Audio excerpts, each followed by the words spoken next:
Yeah, well, I just announced that there's going to be the August 2nd protest on Saturday, and I got back, we have a group chat, and I got back a lot of yays and little celebration things, so people are really excited. Now, that's not something we normally hear from businesses when a big protest is coming their way. But the community manager at the Midtown Beer Garden, a food cart pod on Southwest 5th, says the owners of the food carts are actually thrilled to hear protesters will be downtown this weekend. The city of Portland has tried a lot of things to get people to come back downtown since the pandemic pretty much emptied it out, both when office workers started working from home and the destructive protests that went on for months. This summer has seen big crowds at the Grand Floral Parade and other Rose Festival events. But there have been some events the city has not planned on that have managed to bring out tens of thousands of people. Those are anti-President Trump protests. This one in June, the No Kings protest, had people packed in the waterfront park, filling the sidewalks, and even crowding onto bridges. Portland Mayor Keith Wilson estimated 50,000 people came out.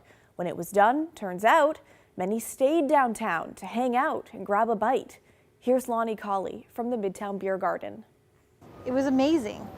We actually weren't quite prepared for it, but now that we're going on our third protest on August 2nd, we're ready.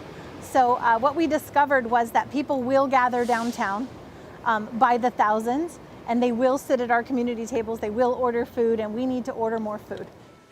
Well, Colley says earlier this year, she met with city leaders and Portland police to make a safety plan for the food cart pod ahead of the planned April protests.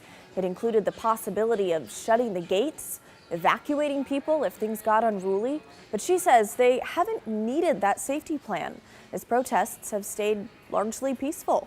So everybody gets hungry and everybody gets thirsty, and we're open and we have 500 seats here.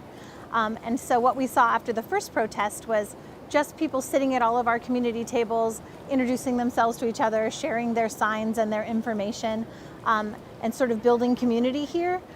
And what we had was all kinds of food carts who just sort of sold out that day and weren't able to continue to do business. So by the time the No Kings protest came around the next time, we were ready. Folks had extra food. They didn't have to close and go get food and reopen, which is what happened before. And we're getting ready again on August 2nd to do the same kind of thing. So it's a banner day for people who own food carts. Okay, so we wanted to see if other businesses were experiencing the same thing. So we went around the corner to Kel's Irish Pub, just about 2 blocks away. And the owner there says, yep, the protesters have been great for them too. It's been wonderful for us, actually. We've got a nice bunch of people down here. Our biggest concern downtown is actually the poor people that are still on the street. It's more of an impact to us than the larger crowds that are coming down to protest. And it's the First Right Amendment, which is great. People are out in full force and speaking their mind. And a lot of them, feel bad at not being here for the last 4 years in downtown. And so it's been great for us for business. Both say they had customers coming out for the protests who had not been downtown in years. Oh yes, it's quite frequent. Oh, we haven't been here for years. We haven't been downtown because, blah, blah, blah, the usual story. And it's been great getting people downtown to seeing how clean it is. It's really picked up in the last 6 months, how clean it is, and they're helping these poor unfortunate people that are still on the street. Yeah, you definitely had lots of conversations with folks who are here who haven't been back to the city in years, people who aren't comfortable going into the city, people who didn't know this existed, people who are just really thrilled to see this sort of oasis in our city. But it's important to note, not everyone feels the same way about the protests. We checked in with Powell's Books. They say they've been seeing a noticeable dip in business on protest days, writing to us, for the more recent protests, our sales were down between 10 to 20% compared to a typical day.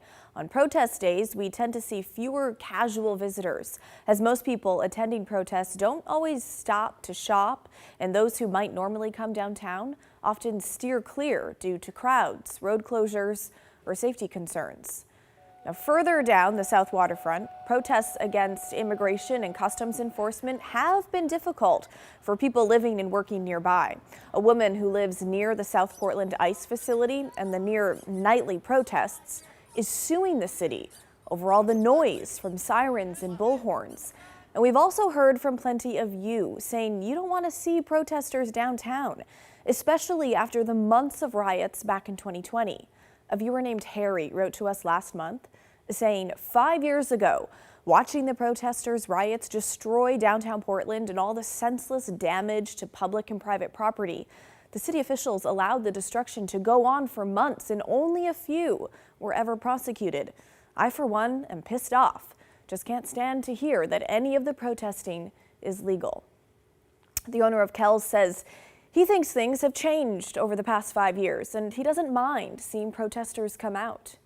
You know, I grew up in Belfast in the north of Ireland, and so I was sort of used to this growing up. And I mean, that's real protest, but there was just an element of some people that were protesting that weren't really protests. They were just in for to damage property and loot and stuff, and that's everywhere. But I think the police have got a better handle on it right now than they've had in the past, and it's been very positive.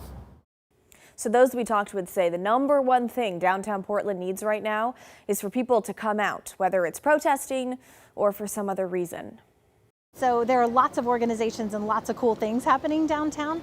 And if you're paying attention, you'll know that it's becoming more and more fun every year. More and more people are down here. We're seeing more regular folks on the streets. And we still have like a giant vacancy rate of commercial buildings, but there's a lot of cool like festivals and things happening right now. And we're looking forward to a whole other year of that. And I think the protests are only going to help us bring people back to the city and have them feel not as uncomfortable coming and give them places that they want to come back and check out when it's not protest time. All right, talk to us. What do you think about mass protests in downtown Portland? Do you think they can be part of the city's recovery? Email us, thestory@kgw.com, or call and leave us a voicemail, 503-226-5090.